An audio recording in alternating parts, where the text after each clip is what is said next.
E nossa entrevista ao vivo de hoje é sobre o Abril Azul e a conscientização do autismo. E para falarmos sobre o tema, recebemos no estúdio Thaís Morgana Gomes de Queiroz Carvalho, que é neuropsicóloga.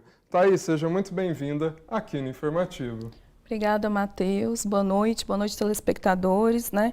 Um tema muito importante, né, de ser abordado. Com certeza, a gente agradece muito sua presença. Para a gente iniciar nossa entrevista, quais são os critérios ali, né, para fins de diagnóstico? Como que funciona?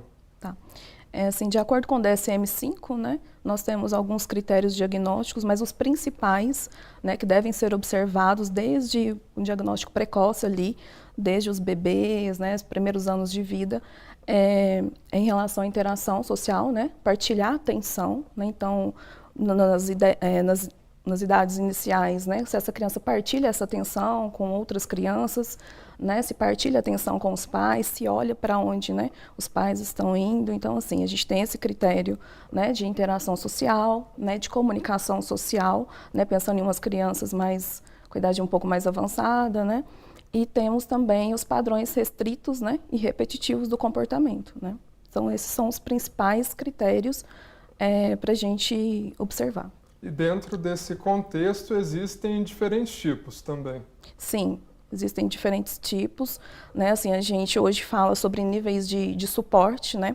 Então, nós temos o nível 1 de suporte, que é falado mais, onde a criança consegue ter um pouco mais de interação, né? Consegue ter mais autonomia, né? Então, assim, o suporte, na verdade, ele é caracterizado pela necessidade, né, de suporte no dia a dia ou não dessa criança, né? Então, se uma criança não precisa de tanto suporte para realizar atividades cotidianas, né, ela estaria no nível 1. Né? No nível 2, a gente já tem uma dificuldade maior, às vezes uma dificuldade também na verbalização, né, uma piora do quadro de interação social. Né? E no nível 3, né, temos a maioria das crianças ou adultos que são não verbais, né, ou que necessitam de um suporte maior para realizar todas as atividades, né, do dia a dia. E nesse processo de descoberta, qual que é o papel da família ali no dia a dia? Qual que é a sua opinião? Então, acredito que seja interessante, né, a família observar, né, desde os primeiros anos de vida ali, desde precoce mesmo, o bebê que às vezes não olha no olho dos pais, que não faz esse contato visual, né, que quando chama pelo nome dessa criança, essa criança às vezes não responde, então eu tenho que chamar várias vezes, né, esse nome, e às vezes ela não partilha essa atenção, né, então observar também com outras crianças da mesma faixa etária, né, se essa criança partilha os jogos, partilha as brincadeiras, né, se ela está ali contemplando, né, essa divisão ali de atenção. Né. Então, é importante, né, muito se fala aí sobre o diagnóstico precoce, né, que é importante, e a gente fala muito, mas também podemos falar sobre a questão do diagnóstico tardio, né, que até tem uma fala muito engraçada, né? Todo mundo agora é autista, né? Todo mundo fala sobre isso, mas não é sobre isso, né? Antigamente a gente não tinha o conhecimento, né, que a gente tem hoje, né? Não se falava muito, não tinha muitos estudos relacionados ao espectro autista. Então, hoje, muitos adultos estão se identificando, né, com os sintomas, com as características, né? E o principal sintoma, né, na fase adulta seria um sentimento de inadequação, né, diante de alguns contextos sociais, uma fadiga social, né, uma instabilidade nas interações sociais, né, uma dificuldade nas disfunções executivas, de executar coisas, às vezes, mínimas, né, e sentir um cansaço muito grande. Né, então, a gente precisa observar esses contextos. Né, e a família como suporte, né, é essencial, porque, assim, geralmente são pessoas que têm dificuldade, né, de buscar ajuda sozinha, né, de falar sobre o que sente. Então, a família, nesse contexto, né, precisa fazer esse suporte, né, essa ponte de diagnóstico inicial, né, de buscar as terapias especializadas. Com certeza, Thaís. Pensando justamente nessas questões, né, nesses pontos ali, principalmente relacionados aos sintomas, né, muitas pessoas têm dúvidas sobre esse assunto. Pensando nisso, né, eu te convido agora para a gente assistir um material, porque nossa equipe foi às ruas conferir as principais dúvidas da população. Gostaria de saber quais são os maiores desafios enfrentados por pessoas autistas. Ótima pergunta. E, assim, os desafios são muitos, né?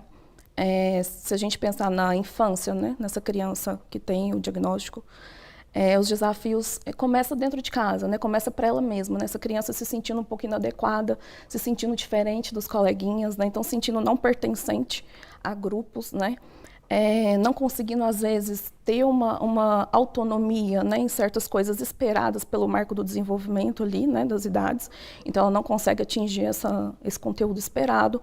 Né, os desafios de inclusão, né, escolar, por exemplo, a gente precisa falar sobre, quando a gente fala sobre autismo, sobre sintomas, diagnóstico, a gente precisa pensar no contexto de políticas públicas também, né? Então, assim, é um conjunto, né? Família, sociedade, escola, né? Governo, né? Leis que beneficiem a pessoa com deficiência, né? Dentro do espectro autista também, para auxiliar nesse processo, né? Então, assim, os desafios são desde dentro de casa, né, para executar certas atividades, até mesmo assim a gente pensando na questão dos adultos, né, de um ambiente social do trabalho, né, um ambiente assim de adequação acadêmica, né, por exemplo. Então são muitas situações, né, que a gente precisa observar. Pois é. Vamos conferir então mais uma dúvida da população. Eu gostaria de saber assim, quais são os primeiros sintomas que a gente poderia perceber na criança com relação ao autismo? Boa pergunta, né, também. Essa questão do contato visual é muito importante, né, ser observado isso, né, ser observado a questão do partilhar, né, em dupla, em grupo, como que essa criança está partilhando, né, essa criança ela tem uma interação, ela se comunica, né, ela vai até as outras crianças, né? Ela espera essa criança chegar até ela para poder se comunicar, muitas vezes confundido com timidez, né? Com essa criança é tímida, essa criança é muito quietinha, né?